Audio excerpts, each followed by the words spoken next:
Lembro-me das cartas, cartões e mensagens profundamente comoventes que tantos de vós me enviaram a mim e a minha mulher. O Palácio de Windsor vivia em relativa paz, desde que Camila subiu ao trono como rainha consorte ao lado do rei Carlos. Mas ninguém poderia prever que o rei e o príncipe William iriam mudar tudo isto com um anúncio trágico. Na manhã daquele fatídico dia, o sol mal começava a despontar sobre as torres do castelo de Windsor, quando uma quietude invulgar envolveu a propriedade. Não era a calma de uma manhã típica, nem o silêncio que antecede uma cerimônia planeada. Era um silêncio mais pesado, o tipo de silêncio que prenuncia verdades há muito evitadas a virem finalmente ao de cima. Os funcionários movimentaram-se com urgência, mas nenhuma palavra foi dita. Os guardas agitaram-se nos portões, a sua linguagem corporal demonstrando uma inquietação invulgar. E então, exatamente às 7h12, as portas abriram-se e algo completamente inesperado aconteceu. O rei Carlos apareceu primeiro. A sua expressão não era de raiva, mas de profunda tristeza, daquela que surge quando um homem se apercebe que esgotou todos os meios para proteger aqueles que ama. Ao seu lado, o príncipe William caminhava com uma serenidade e uma determinação implacáveis, plenamente consciente de que aquele dia já não se tratava de protocolo, títulos ou tradição. Tratava-se de preservar o que realmente importava. O anúncio foi feito de forma clara e direta, sem cerimônias. O rei não fez qualquer tentativa para suavizar o golpe. Anunciou que Camila deixaria de ter qualquer cargo ou privilégio oficial na Casa Real. A sua destituição foi imediata e permanente. Com a revelação, um suspiro coletivo percorreu a linha de imprensa. As câmaras dispararam freneticamente, captando o momento que vinha sendo silenciosamente aguardado há meses. No interior do castelo, porém, aqueles que estavam familiarizados com os bastidores da Casa Real não ficaram surpreendidos. Circulavam há meses rumores de que algo completamente surpreendente tinha acontecido. Diversas relíquias de família valiosas, ligadas à falecida princesa Diana, tinham desaparecido. As tensões latentes entre Carlos e William tinham aumentado, e as acusações de que Camila tinha ultrapassado os limites cresciam discretamente. Embora o palácio tivesse tentado manter tudo em segredo, cada conversa sussurrada e cada olhar inquieto nos corredores do palácio apontavam para esta manhã. Quando Carlos concluiu a sua declaração, Guilherme deu um passo em frente, não para falar, mas para se posicionar resolutamente ao lado do futuro que estava destinado a herdar. Foi um raro momento em que pai e filho, que viviam frequentemente em conflito, se uniram numa escolha que remodelaria a monarquia e revelaria fragmentos de uma história que o público apenas tinha vislumbrado por partes. Mas mesmo este anúncio era apenas a superfície. Por baixo dele, jazia uma realidade muito mais complexa, trágica e dramática do que qualquer pessoa fora daqueles muros poderia imaginar. Para compreender como a família real chegou a este ponto de ruptura, precisamos de recuar aos acontecimentos que moldaram silenciosamente este momento. Meses em que a tensão se acumulou por detrás das portas hermeticamente fechadas de Windsor e Balmoral. Subtle, mas difícil de ignorar. Começou gradualmente, quase imperceptivelmente.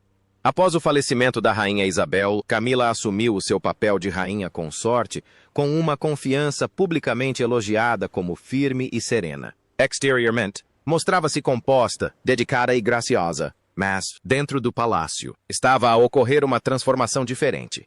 Uma mudança gradual, mas inegável, em quem detinha o poder no palácio. Camila começou a montar a sua própria rede de assessores, composta por assistentes de comunicação privados, arquivistas pessoais e consultores externos. Lentamente, formou uma equipa de pessoas que respondiam exclusivamente a ela, e não à coroa.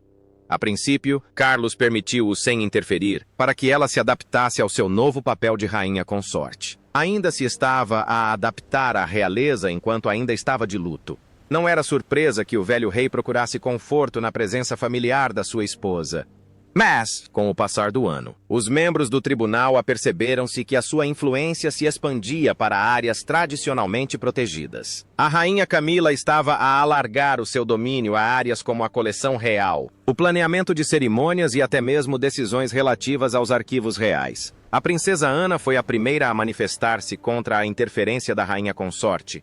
Uma assessora recorda-se de ela dizer baixinho: "Não foi isto que a mamã construiu. Isto não pode continuar." A princesa Ana, educada com a ênfase de Isabel na estrutura, no dever e no legado real duradouro, reconheceu imediatamente que a crescente autoridade de Camila não era o mero entusiasmo. Era uma procura pelo controlo. A nova rainha parecia querer apenas mudar tudo o que a falecida rainha Isabel tinha estabelecido. E enquanto o rei fingia não ver, afirmando estar ocupado com os assuntos governamentais, o resto da família real não aceitava isso. O ponto de viragem ocorreu no final de outubro, quando uma auditoria programada aos bens pessoais de Diana e Elizabeth revelou algo alarmante. Certos artigos, incluindo uma carta manuscrita de Isabel para William e um alfinete de safira ligado ao trabalho de beneficência da princesa Diana, estavam desaparecidos. Após uma busca minuciosa, descobriu-se que os bens pessoais não tinham sido extraviados. Eles simplesmente desapareceram. As únicas pessoas com acesso àquela ala de armazenamento eram 2 membros importantes do círculo íntimo de Camila, pessoas que obedeciam apenas às suas ordens diretas. A reação do príncipe William ao saber disto foi descrita como de profunda devastação silenciosa. Para ele, a falecida princesa Diana não era apenas um símbolo da realeza. Era a sua mãe, a mulher cuja presença e eventual ausência moldaram a sua infância. Além disso, a falecida rainha Isabel não era simplesmente uma monarca.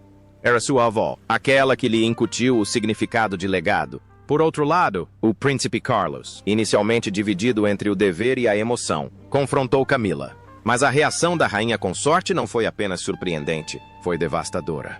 Quando o príncipe Carlos confrontou a rainha consorte, a sua resposta foi desdenhosa, defensiva e francamente perturbadora. Segundo assessores reais entrevistados que estiveram presentes durante o confronto, as suas palavras exatas terão sido: "Estas relíquias pertencem à coroa, não a fantasmas de mortos." Estas palavras reverberaram pelo palácio como estilhaços de gelo. Ninguém esperava que a rainha, que geralmente se comportava com dignidade e simpatia, profanasse a memória das 2 mulheres mais importantes da família real. No início de novembro, a tensão que pairava sobre os jardins do Palácio de Windsor já não era subtil. Transparecia nos olhares tensos em compromissos oficiais, nos encontros sussurrados entre Charles e Anne e na mandíbula cerrada de William durante as aparições públicas. O cenário estava montado, mas o verdadeiro confronto, aquele que iria mudar toda a monarquia, aguardava no castelo de Balmoral. Muito antes de o público se aperceber de alguma coisa, antes de qualquer anúncio sobre a tensão, a princesa Ana, durante uma revisão de rotina da coleção real, notou inconsistências nos registros da cadeia de custódia. Vários itens pessoais ligados à princesa Diana e à rainha Isabel tinham sido acedidos em horários incomuns. 2 itens específicos foram os que mais alarme causaram. Alegadamente, estes 2 itens eram um retrato em miniatura de Diana numa caixa de arquivo, selada, e uma carta manuscrita de Isabel endereçada em privado ao príncipe William. Ambos foram documentados como tendo sido temporariamente recolocados para análise, mas o mistério que os envolvia deixou a família real inquieta. Ninguém sabia para onde o objeto tinha sido levado, nem por quem. Quanto mais a princesa Ana investigava, mais perturbadora se tornava a situação. Continuavam a surgir os mesmos 2 nomes. Os nomes dos principais conselheiros do círculo íntimo de Camila. Pessoas que nunca deveriam ter tido acesso independente a artigos tão valiosos e carregados de emoção. A princesa Ana, conhecida pelo seu temperamento calmo, nunca foi de dramatizar. Ela dirigiu-se diretamente a Charles, colocou o resumo da auditoria na sua secretária e disse apenas: "Precisa de ler isto." O rei Carlos leu-o 2 vezes, com o rosto contraído. "Isto deve ser um engano", sussurrou, embora a sua voz denunciasse a dúvida que sem dúvida sentia. Mas aquilo era apenas o início. A situação agravou-se na manhã seguinte, quando William recebeu uma mensagem de uma arquivista que tinha trabalhado tanto para Isabel como para Diana. A arquivista, visivelmente abalada, relatou que um broche de safira que Diana usara durante as suas primeiras viagens de caridade tinha sido retirado da sua vitrina. Ao questionar o motivo, os assessores de Camila informaram que o PIN estava a ser avaliado para possível recolocação de acordo com as novas diretrizes de exibição. Reatribuição. A palavra atingiu William como um golpe. Para o público, as joias de Diana eram apenas um símbolo do glamour e do brilho do Palácio Real. Mas para William e os seus irmãos, era uma recordação querida, o único afeto tangível que restava da sua mãe. O arquivista foi mais longe, lembrando que um membro sênior da equipa de Camila tinha dito friamente: "Não, podemos continuar a deixar que os fantasmas de Diana e Isabel ofusquem a atual rainha." Essa foi a afirmação que mudou tudo. William, enfurecido, solicitou uma reunião confidencial. surpreendentemente, não recorreu aos canais habituais do palácio, mas sim à princesa Ana. Num canto tranquilo do palácio de Kensington, Anne e William confrontaram o peso insuportável do que tinham descoberto. Anne explicou tudo sem rodeios. Os itens estavam a ser removidos pelos assessores de Camila sem autorização. Chegaram ao ponto de alterar os registros, ignorando os protocolos, tudo ações negativas que remontavam ao círculo íntimo de Camila. William não precisou de levantar a voz. A fúria no seu silêncio era suficiente. Aquilo já não era uma questão de procedimento. Foi algo muito mais chocante. Foi uma violação moral, uma transgressão de limites, que atingiu o legado das duas mulheres que moldaram o presente da família real. Enquanto isso, a princesa Catherine observava William atentamente, consciente do que a memória de Diana significava para ele. Ela também se apercebeu do ressurgimento de uma tristeza silenciosa, que tinha sido reprimida durante muito tempo. Ela colocou a mão no braço dele, sussurrando-lhe baixinho o apoio. Isto é mais do que apenas objetos. É uma questão de respeito. Fora do palácio, a história não tinha vazado, mas lá dentro, a tensão era palpável. Os funcionários cochichavam à porta fechada. Os principais assessores evitavam o contato visual quando Camila era mencionada, e a própria Camila notou a mudança, interpretando os olhares discretos e o silêncio nas salas como sinais de conspiração. A verdade, porém, era simples. A princesa Ana e o príncipe William estavam apenas a defender o legado dos seus entes queridos, não a procurar o poder, ao contrário dela. O confronto em Balmoral tornou-se inevitável. Balmoral sempre fora um lugar onde a família real enfrentava as suas verdades mais difíceis. No passado, a morte da princesa Diana fora ali lamentada. Era também o local onde a falecida rainha Isabel costumava reunir os seus filhos durante as crises nacionais. O castelo de Balmoral tinha sido palco de acontecimentos reais durante gerações, e o local onde aprenderam a equilibrar o dever e o desejo. Nessa noite, a reunião foi convocada. O rei Carlos chegou primeiro, com um ar cansado e o casaco bem ajustado para se proteger do vento escocês. O príncipe William chegou com a princesa Catherine, que permaneceu numa sala separada com Anne. Um gesto de solidariedade e respeito. Não foram precisas palavras para demonstrar que a família estava unida contra um problema comum. No interior da biblioteca, cortinas espessas bloqueavam a luz crepuscular. A lareira crepitava com um fogo intenso, mas o seu calor não conseguia aliviar a tensão evidente na sala silenciosa. A reunião começou com o rei Carlos sentado à cabeceira de uma pequena mesa redonda, com as mãos entrelaçadas, os olhos sombrios de culpa e raiva. O príncipe William ocupou o seu lugar à direita e à esquerda. No centro, encontrava-se uma única pasta, os arquivos da integridade real. A rainha Camila entrou na sala com a compostura habitual, mas havia medo disfarçado na rebeldia que lhe brilhava nos olhos. "Devo presumir que já decidiu quem é o vilão?" perguntou, atacando antes mesmo de ser interpelada. Anne não hesitou na sua resposta. "Isto não é um teatro, Camila. Este é um pedido de prestação de contas." William abriu os ficheiros e, com voz calma, começou a falar. "Este é o registro da cadeia de custódia da coleção real. O documento acompanha os acessos não autorizados a artigos pertencentes à minha mãe e à sua majestade." Deslizou a primeira página em direção a Charles. A expressão de Camila tornou-se desafiadora. Tinha todo o direito de analisar tudo o que estivesse relacionado com a narrativa da rainha consorte. "O público espera transparência", disse William em voz baixa, "e respeito." Depois, vieram e-mails da equipa de Camila, descrevendo os planos para ajustar a hierarquia das exposições e reduzir as homenagens à princesa Diana. Mas o que mais chamou a atenção foi uma frase arrepiante. "As narrativas sobre o legado da rainha precisam de se virar para a rainha moderna." Ana inclinou-se para a frente, os seus olhos revelando a sua raiva. A mamã confiava nesta coleção. Confiava nas pessoas que a protegiam. Que direito tem de reescrever o legado delas? A voz de Camila endureceu. "Agora sou a rainha. Não viverei à sombra de Diana, nem sob a perfeição de Elizabeth. O tempo delas já passou." As palavras pairaram no ar, frias e definitivas. Carlos fechou os olhos. Catherine, no quarto ao lado, terá soltado um suspiro de espanto. A compostura de William vacilou. Inspirou profundamente, cerrando os dentes. "Dei tudo a esta família", retorquiu Camila.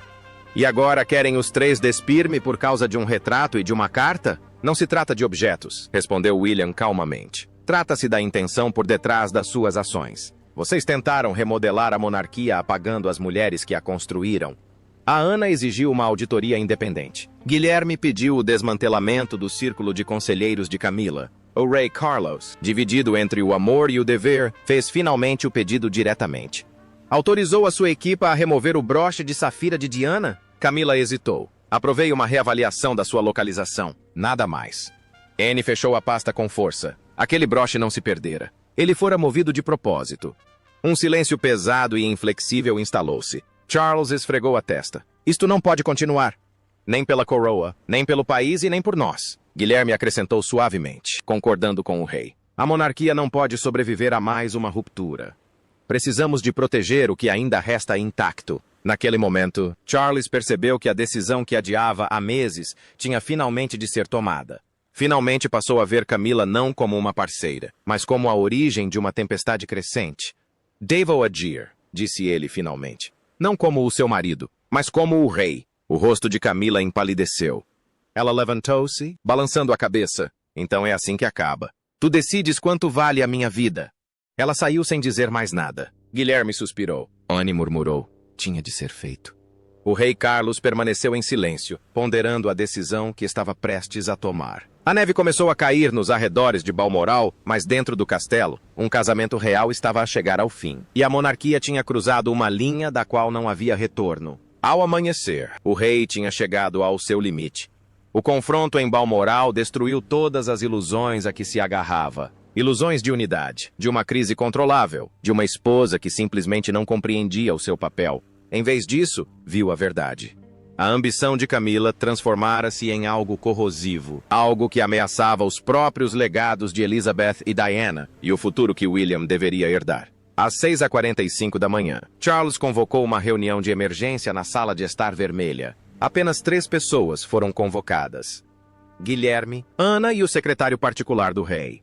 Quando Charles entrou, estava pálido, mas resoluto. Colocou em cima da mesa um único documento, o Protocolo de Windsor, redigido durante a noite por conselheiros que compreendiam que a monarquia não sobreviveria a outra crise de confiança.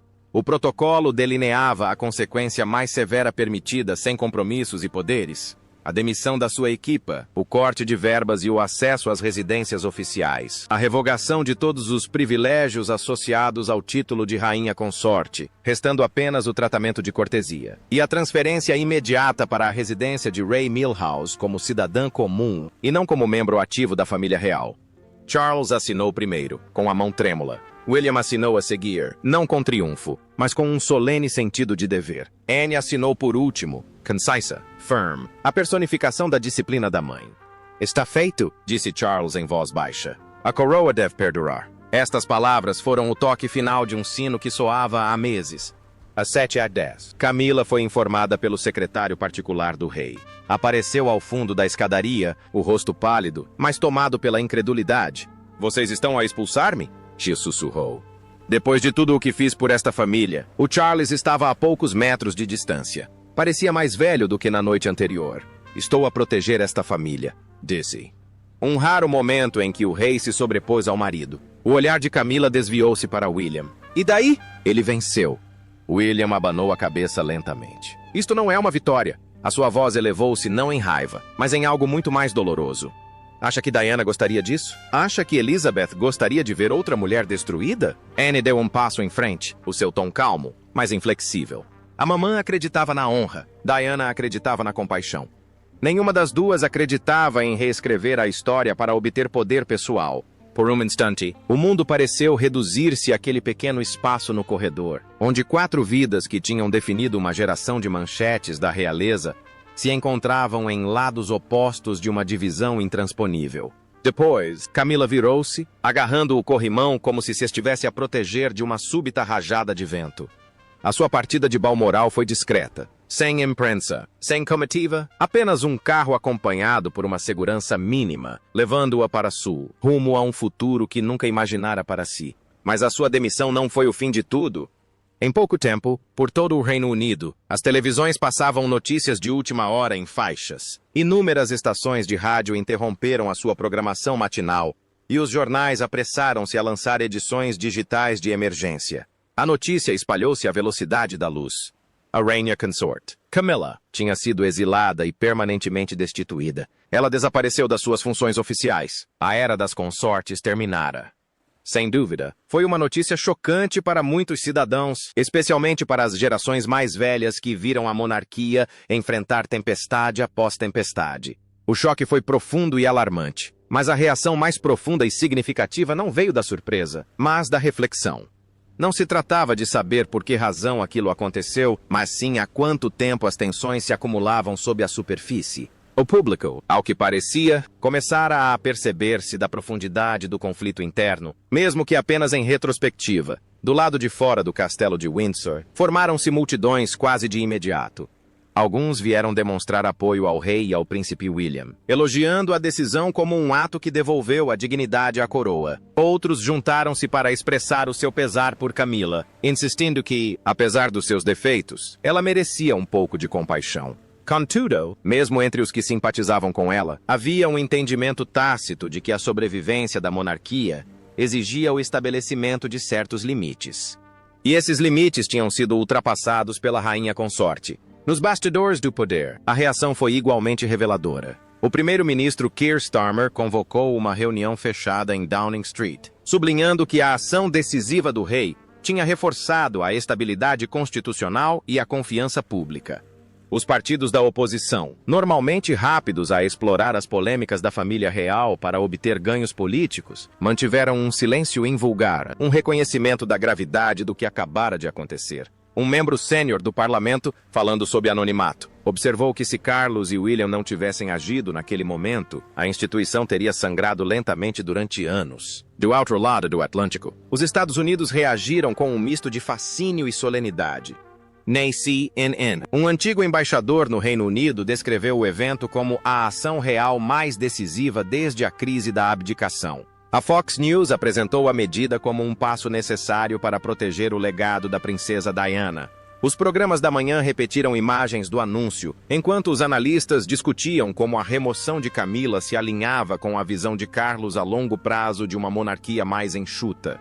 A internet, naturalmente, fervilhava de teorias, cronologias e investigações amadoras. Excertos de compromissos recentes de Camilla foram dissecados quadro a quadro. Entrevistas antigas ressurgiram e vídeos que comparavam as suas ações com as da princesa Diana inundaram as redes sociais. Até mesmo os correspondentes reais experientes admitiram em privado que tinham subestimado a profundidade do conflito e o seu impacto.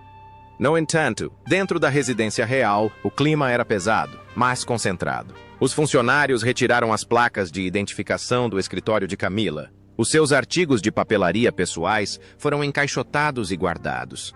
As equipas de protocolo reformularam as listas de compromissos futuros. Os corredores que outrora fervilhavam dos seus assessores permaneciam agora estranhamente silenciosos. Contudo, a mudança mais marcante era visível nos próprios assessores. Nas horas que se seguiram ao anúncio, o rei Carlos sentiu alívio e tristeza. Tinha cumprido o seu dever, mas há um preço que pesava sobre ele. Nessa tarde, retirou-se para a pequena capela particular, onde permaneceu quase uma hora, rezando sob o vitral dedicado à rainha Isabel. O príncipe William, por outro lado, assumiu um novo nível de responsabilidade. Os conselheiros notaram como a equipa se aproximava dele com mais naturalidade, como se a determinação pública que demonstrara já se começasse a formar no futuro monarca. A princesa Catherine, como sempre, ofereceu uma força serena, proporcionando a mesma presença estabilizadora que guiara William no meio das tempestades do passado. Até a princesa Ana, que raramente demonstrava emoção, terá parado à porta do gabinete do rei antes de entrar, preparando-se para os novos encargos que agora lhe seriam exigidos. As informações indicam que Camilla chegou à casa Ramel ao final da tarde. Segundo relatos, as cortinas da casa estavam fechadas e a presença da segurança era mínima. Os vizinhos descreveram a entrada da garagem como um local calmo e silencioso. Embora a internet e os órgãos de comunicação social ligados à realeza a estivessem a criticar duramente, nenhum pronunciamento foi emitido pelo seu gabinete, pois nessa altura já não o tinha. Ao anoitecer, os comentadores de televisão, rádio e internet concordavam num ponto.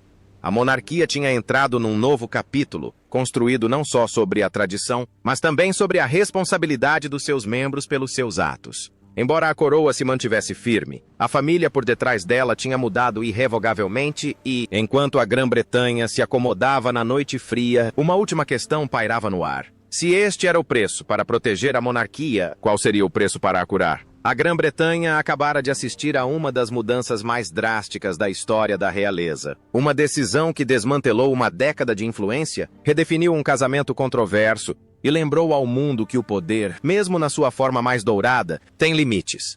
Mas, para além das declarações, da política e das manchetes, desenrolava-se uma história humana mais profunda. Era uma lição sobre limites, sobre a verdade e sobre o preço de ignorar o que o coração já lhe alertava muito antes de o mundo se aperceber. Nas horas que se seguiram ao exílio de Camila, o rei Carlos permaneceu no seu gabinete. A porta estava entreaberta o suficiente para que os funcionários pudessem sentir a profundidade do seu reflexo. Lamentava não só um casamento que empalidecera em comparação com os seus deveres reais, mas também confrontava a realidade de que a liderança exige sacrifícios para os quais ninguém nos prepara. Um assessor próximo contou mais tarde que o rei lhe sussurrou uma frase que ouvira em tempos da sua mãe. Uma coroa não é uma armadura, é uma grande responsabilidade. Talvez tenha sido nesse momento que ele realmente compreendeu o que Elizabeth carregou durante 70 anos. Por outro lado, William, que estava prestes a assumir um novo papel, não apenas como herdeiro, mas como o homem que tinha protegido a integridade da instituição que um dia iria liderar, não celebrou. Não se vangloriou. Ele disse simplesmente a Catherine: "Fizemos o que era certo." Pela primeira vez em meses, permitiu-se respirar de alívio, sem o peso da tensão. E a Camilla? O seu destino era silencioso, isolado e incerto após um escândalo tão grande. Serve como um lembrete de que, quando a ambição supera a empatia, o colapso torna-se inevitável. Tentou controlar narrativas, remodelar legados existentes para os seus próprios ganhos pessoais e medir o seu valor com base nos fantasmas de duas mulheres cujas memórias nunca lhe pertenceram. No final, não foi William, nem Anne, nem mesmo Charles que causaram a sua ruína. Foi a recusa dela em reconhecer que o respeito precisa de ser conquistado, não exigido ou roubado. Como pessoas comuns que observam de longe, o que podemos aprender com esta história? Talvez seja isto: as famílias, reais ou não, desfazem-se quando a verdade é ignorada. Os relacionamentos desmoronam-se quando o ressentimento cria raízes, e o poder sem humildade volta-se sempre contra quem se lhe agarra com muita força. A vida tem uma forma de nos reconectar conosco mesmos, ora suavemente, ora com a força de um reino que redefine o seu rumo. Acompanhar o desenrolar desta saga serve de lembrete para todos nós. Não podemos reescrever o passado para garantir o futuro. Devemos honrá-lo, aprender com ele e levá-lo para a frente com integridade. A falecida Rainha Isabel viveu esta verdade com uma devoção inabalável. Diana viveu-a através de uma compaixão que perdurou muito depois de a sua voz ter sido silenciada. E agora, William carrega-a não como um fardo, mas como uma promessa. À medida que Windsor regressa à tranquilidade e a Grã-Bretanha se adapta a este novo capítulo, uma questão permanece. Se este foi o momento em que a monarquia se protegeu, que momento a curará definitivamente? A resposta reside no que virá a seguir, nas decisões que Charles tomará, na liderança que William assumirá e na capacidade desta família fragmentada, resilient, porém marcada por cicatrizes, de reconstruir uma monarquia mais honesta do que a que existia antes. Esta história de responsabilidade, perda e legado está longe de terminar. Os acontecimentos de hoje encerraram um capítulo, mas o trabalho de cura, reconciliação e preservação da integridade da monarquia está apenas a começar. E esta, caro espectador, é uma história que ainda está por contar. Obrigado por nos acompanhar. O que pensa da tentativa da rainha Camila de mudar o legado da família real? Acha que o rei Carlos fez a coisa certa ao retirar as suas funções oficiais? Partilhe a sua opinião nos comentários. Não se esqueça de gostar, partilhar e subscrever para mais conteúdo. Além disso, clique no vídeo que aparece no seu ecrã. Você vai gostar.